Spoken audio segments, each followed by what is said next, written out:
Terima kasih. Yang pertama yang kita pelajari hari ini, kalau mau kita begini, ini berarti syariat Islam. Nah, ketika kita keluar masjid ini, ya kan? Ketika kita belajar dari sini, keluar, kita berarti ikut hukum negara. Ya, prakteknya hingga praktek, teorinya di syariat, prakteknya tetap ikut hukum negara. Toh ternyata faktanya hukum negara di kita itu bersumber dari syariat, sehingga tidak ada pertentangan.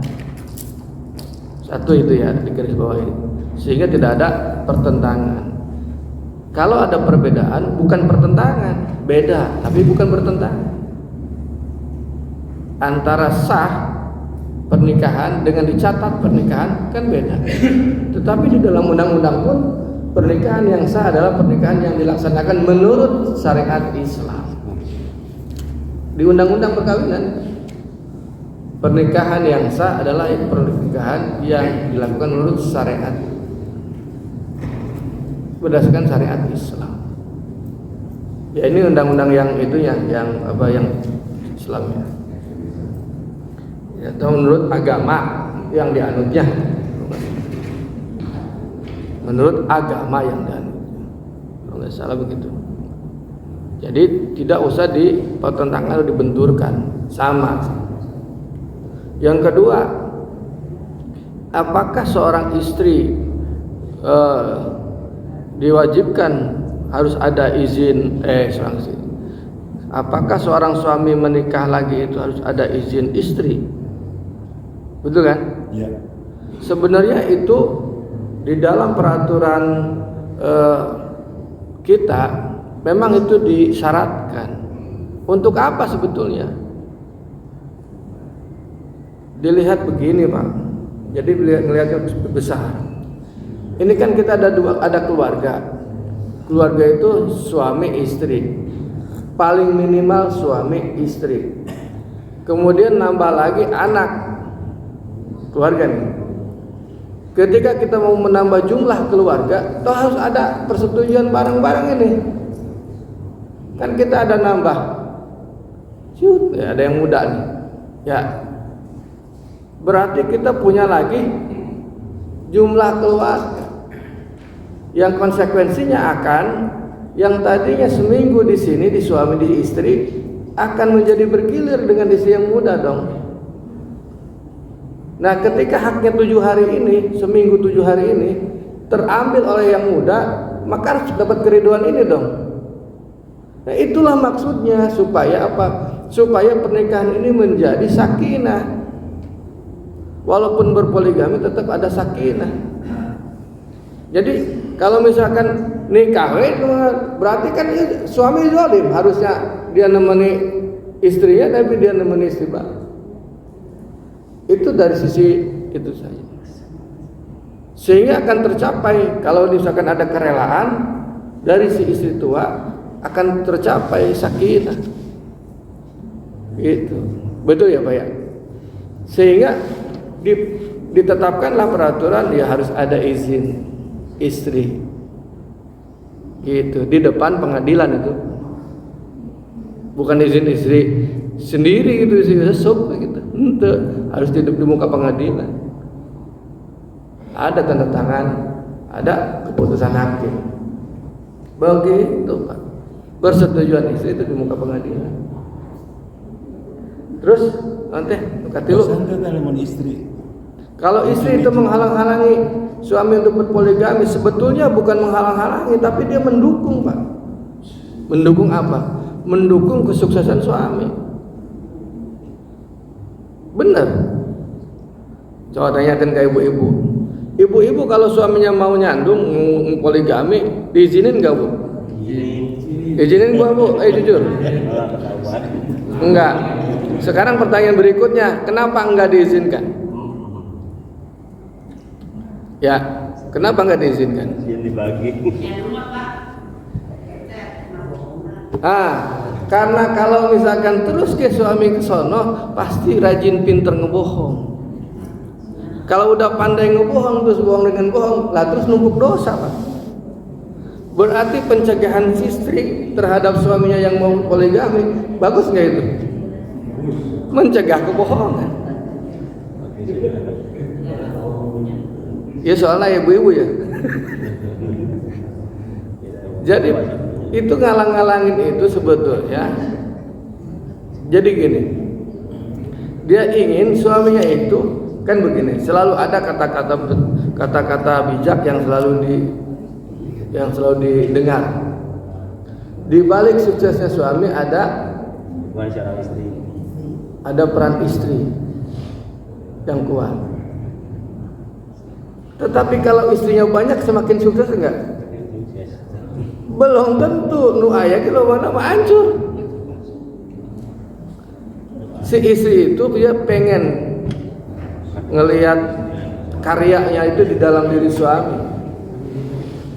Si istri mungkin tidak berkarir, jadi pejabat, jadi tidak, dia di rumah. Tapi dia ingin melihat dirinya pada diri suami. Benar Bu? Ya kan dibelaan ku urang kok. Cicing wae ngobrol wae tah. Benar ya? Si istri itu ingin melihat kesuksesan suami, kesuksesan dirinya pada diri suami. Gak apa-apa bang, abang mau kerja aja, di rumah urusan saya. Betul. Supaya si suami itu terus nanjak karirnya. Tak kagoda deui pan hancur akhirnya. Faktanya banyak begitu. Faktanya. Betul, Bu. Ya kan terjebaknya manusia itu karena harta, tahta, wanita dan kuota. Kuota. Nah, itu. Jadi, naon teh ketinggian dia. Jadi, kenapa harus mencegah, ngalang-ngalangin gitu, mencegah? Yaitu tadi satu pastinya ia tidak mau suaminya sampai terjebak nanti tidak adil terhadap dirinya. Iya dan mun boga dua mah pasti ada hate kesono kesini. Apalagi kalau ya tong panjang ting lah itu si ditempuk. Malah urang mun lagi. Ya nu di mana enggak ada yang gitu deh. Kalau dia gitu. Terus ya nikah di luar negeri yang tidak ada KUA. Terus sekarang lanjutnya nikah yang di luar negeri. Jangan khawatir Pak, kalau emang ketemu jodoh di luar negeri, kawin di luar negeri sama-sama orang Indonesia, ngurus di KBRI Pak. Ngurus di KBRI. Kalau nggak ada KBRI ada di konsulat jenderal. Jadi nggak usah khawatir kalau mau nikah di luar negeri sama orang Indonesia. Kalau sama orang luar negeri juga ngurusnya di KBRI. Kalau nggak usah pulang misalkan. Kalau pulangkan duitnya lumayan ongkosnya. Nah gitu. Kalau di luar yang saya ketahui misalkan kalau misalkan pakai jalur ilegal ya itu urusan lain.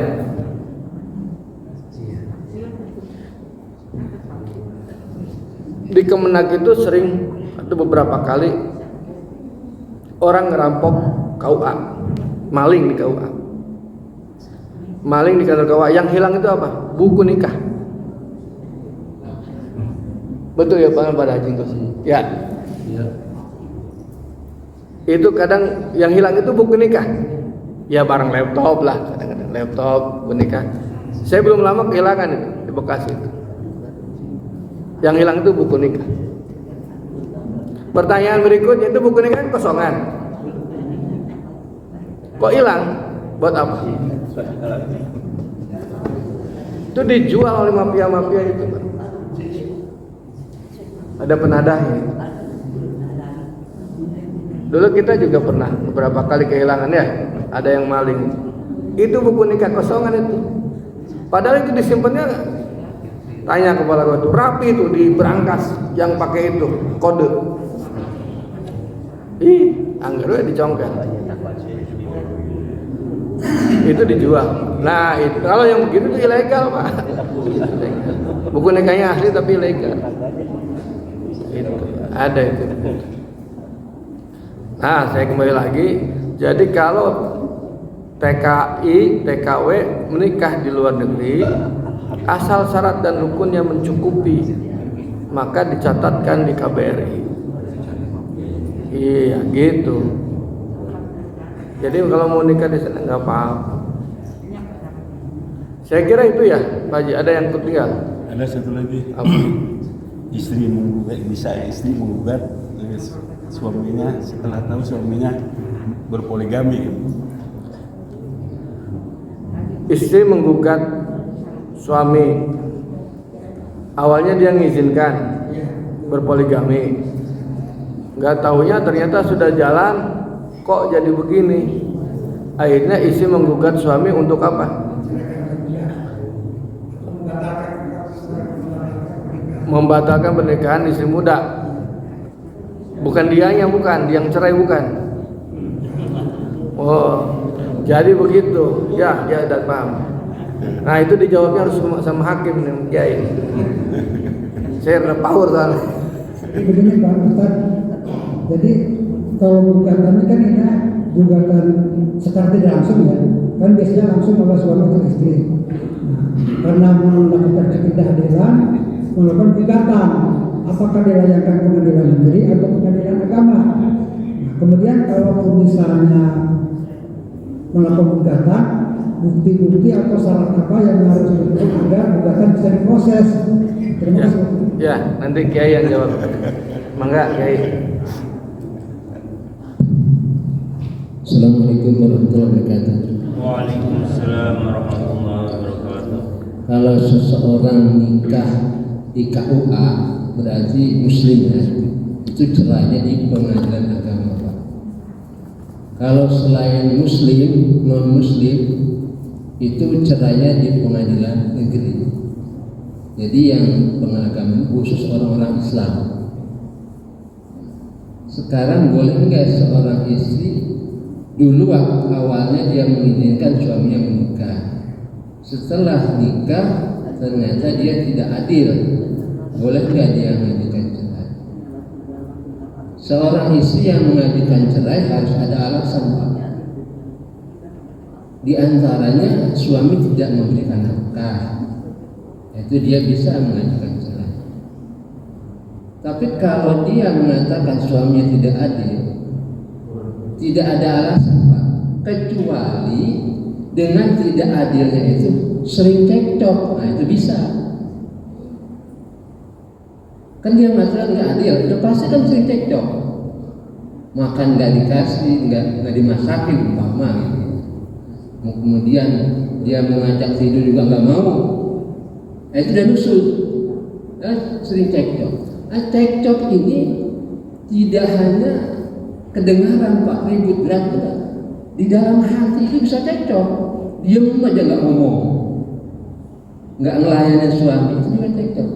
Itu juga bisa jadi alasan. Jadi kalau alasan tidak adil memang tidak tertulis. Cuma dengan sebab tidak adil bisa rumah tangga cekcok, tidak tentram, tidak sakinah mawaddah, itu bisa. Jadi di sana istilahnya ada pasal keranjang. Cekcok itu kan umum ya, umum, di sana masuk semua. Jadi bisa alasan istri mengajukan cerai dengan alasan sering cekcok terus menerus. Saya kira itu, Pak. Kalau yang ngusulinnya orang istri tua supaya istri muda itu cerai gitu. Jadi ceraikan. Istri tua memaksa istri muda supaya cerai. Iya. Diceraikan. Sudah ceraikan lah. Supaya diceraikan. Iya. Jadi ini berarti kan dipaksa ya. Iya. Memaksa. Itu juga ada pertanyaan kepada saya sama seperti ini. Seorang laki-laki datang di Karangindang ini. Oh iya. Iya. Hebat, Pak. Pak, istri saya itu maksa supaya saya menceraikan. Nah, saya bilang tadi cerai itu harus ada alasan. Alasannya apa kan? Alasannya istri saya yang tua memaksa. Yang nikah itu siapa? Bapak apa istri? Yang tua gitu. Iya. Ini harus jelas. Nah itu jelas itu alasan yang dibuktikan dalam persidangan. Nah, jadi tidak bisa istri tua memaksa suami untuk menceraikan. Iya. Kecuali suami mau menceraikan itu ada alasan. Apa alasan? Jadi legal standingnya kudu jelas gitu ya. Jelas. Saya kira itu. Terima kasih. Assalamualaikum. Terima kasih Pak Kiai. Jadi yang jelas itu dulu pertama legal standing, kedudukan hukumnya. Yang mau menggugat siapa, yang menceraikan siapa. Yang mau menggugat dan yang digugat legal standingnya siapa. Tidak bisa orang luar pernikahannya mengajukan perceraian karena nggak jelas.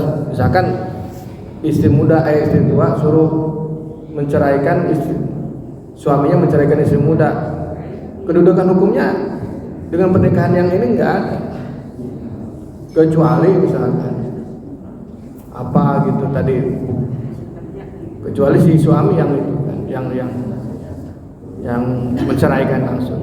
Sama juga misalkan orang tua menyuruh anaknya untuk bercerai, itu juga nggak masuk.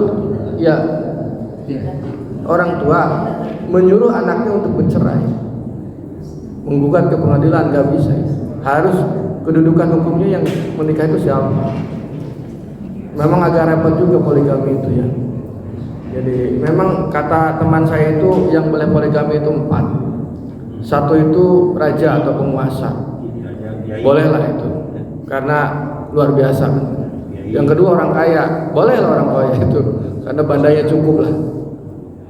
Yang ketiga kiai lah, kiai gitu, pesantrennya lega itu, pesantrennya banyak gitu kan. Yang keempat nih orang gila. Jadi cuma 4 doang yang boleh nikah. Lah kita belum kita mah. Kalau ustadz ya jangan ustadz. Santri ya santri apalagi jadi seperti itulah kira-kira gitu. Boleh lah kalau yang 4 itu boleh lah. Kalau nekat ya yang keempat.